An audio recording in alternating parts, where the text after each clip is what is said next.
thanks to the City of Brimbank across our neighbourhood and the world, Soul Dive with AD, Roshani and Lydia on Brimbank Live on Live FM.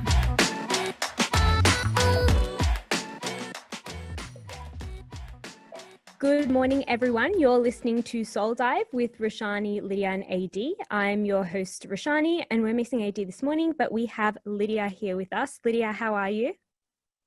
I'm well, thank you. Hey, everyone. How are you guys? Hope you're having a good week. We are super excited for our show today. So on today's show, we'll be talking about overcoming fears, building self-esteem and engaging in self-improvement. And to guide us with this conversation, we have Kintinda Ndola, who is an author, a public speaker, is a body positivity advocate and empowerment queen. Kintinda, how are you? I'm doing fabulous, better than good, blessed, I should be saying. Yeah, thank you for having me here. Thank you for being here. We are so lucky to have you. Yeah, I love when people use the word blessed to describe how they're feeling. It's just the gratitude. Yes, it's always about gratitude. I think that's why we can afford a smile, because when you're grateful for just being here, like I'm grateful to just being here with you guys. We're here, present moment. We're here now. So this is a very good moment to be grateful because we're alive. Exactly. Yeah, absolutely. I'm already feeling energized. Yeah, I know. We've got a huge show, and Kintinda will be delving into all her wisdom and giving us some great strategies and some great ways of kind of being and continuing on with things and bettering ourselves. So I'm so excited, super pumped. I want to start off with Kintinda telling the audience a little bit about the work that you do. So can you kind of tell us where your story started and how you kind of got to this empowerment space? Wow, where did my story start? So basically, I'm going to just go fast forward 30 years ago, or nearly 35 years ago. And that tells how old I am by saying that. So I got bullied as a kid when I was 10 years old. And this is back in Africa, right? I'm from Kenya. And I used to hate my hair getting done by my mother. So my mother cut my hair because she just couldn't handle it and I couldn't handle it. So at 10 years old, grade 5, I looked like a boy. I had short hair, had long skinny legs, and the kids used to call me daddy long legs. And, you know, they used to just tease me. They used to say I'm ugly and all this kind of stuff. And obviously as a kid, 10 years old, I started, pretending to be sick so I didn't have to go to school. I didn't know how to articulate that I was getting bullied. And then it got so bad to the point that my parents had to change schools because I guess it just, the truth came out at some point. And fast forward, years gone by, I went to high school and I started realizing I could fake being confident, which is interesting because I don't know how I got that skill. And when I was in high school, I was a captain for table tennis. I used to do all these amazing things. And I look back, I don't even know how that happened. And then when I finished high school, I decided I'm going to be a model because I thought, well, if I'm going to try to be a model, that might build my self-esteem, my confidence and all that kind of stuff. But that was tough because I judged myself really harshly and I didn't think I was enough. I didn't think I was pretty enough. I didn't think I was anything, So when I saw the other girls looking so pretty and amazing, I still used to hate what I looked like. Like I looked in the mirror and I just hated that person in the mirror. So moving forward, came to Australia, went to uni, just, faking confidence and just faking it until you make it, I suppose.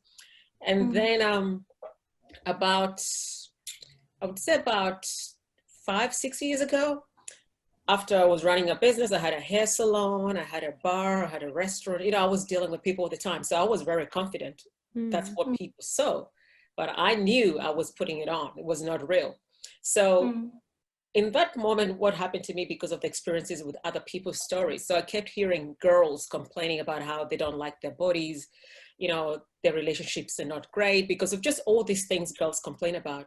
So I got into this situation where most of my relationships sucked anyway, because of if you don't have self-esteem, if you don't know who you are and you don't love yourself, you attract people that just mirror you, which means you're not going to go very far. Everything's always going to be struggle. And the relationship I was in at the time just broke apart. I had my businesses. I just stopped everything. I thought, you know what? It's time to just stop and pause. And when I did that, I got inspired to write a book because I thought all these women who are like me, who've gone through, you know, they got bullied at school, they have low self-esteem, they've got relationships that don't work. You know, I was thinking something has to give. I mean, what's the solution to this? So when I was writing my book, that was my main thing, figuring out the confidence and self-esteem. How do I heal myself? And for me to heal, it was a journey. So it was not like an overnight story. So I did a lot of different things. I went to workshops, you know, to become a coach, to become more confident, to really learn who I was. But then I found some really amazing teachers on the way who helped me with my self-esteem issues. You know, they got me to understand myself, like, who am I? Why am I here? Why do I hate myself so much? I mean, on the outside, people think, whoa, you look amazing. What's wrong? Yeah, but it's deep. So that was my journey, and that's why we're here today. Yeah, and I love that you describe it as a journey, because it is something that doesn't kind of happen overnight, that turning point or that change. Can you kind of tell us about that, you know, that turning point and that aha moment that you had, particularly in relation to something that you talk about, which is your spiritual legacy? Wow, the aha moment. That one was it's actually in my book as well. I put that in the beginning of the book about that aha moment, because that, before I say what it is, it was interesting that I had all these people around me, you know, family, friends, people who are older, people with wisdom, and you would think somebody would pick that up and go, oh, this is why you're like this, because of that. But nobody does, because I don't know whether people don't pay attention, or maybe they have the same problem as well.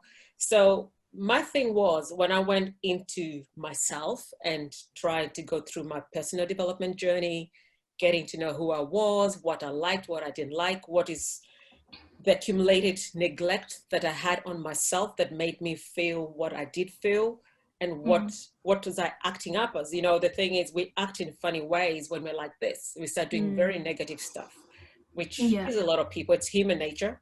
And when you don't know what's hurting you or what's eating you, it eats you more. So what I found out is, in the process of my research, getting involved with different mentors, different teachers. So this was not a thing where I just got one teacher and I thought this is it.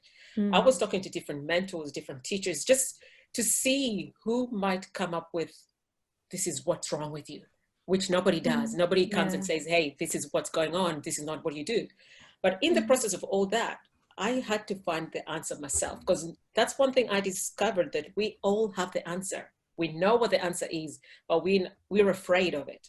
We're afraid to confront it, because when you look in the mirror and you go, I know the answer, I'm like, oh my gosh, no, I don't want to do that. So my thing was, when I discovered the answer was so simple, and the answer was basically, I am enough. I didn't know that. I didn't know I have everything that I need to be happy. I didn't know that it's all comes from within. I thought to be happy, to be enough, you had to go out there and find it. And this is what most people go wrong. Everybody thinks, I'm trying to get a relationship to make me happy. I'm trying to get a job to make me happy. Oh, when I lose weight, I'm going to get happy. When I get married, I'm going to be happy. It doesn't work. It's going to be from within. You have to make that decision. I want to be happy. I want to know who I am, and it has to come from inward. So when I found that I was enough, actually, I cried, because I thought, I'm enough. Why didn't anyone tell me that?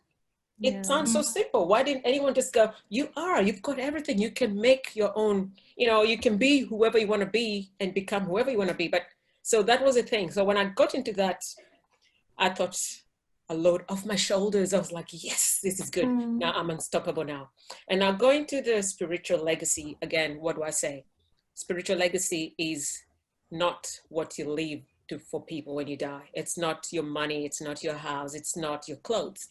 Spiritual legacy is what you leave inside people.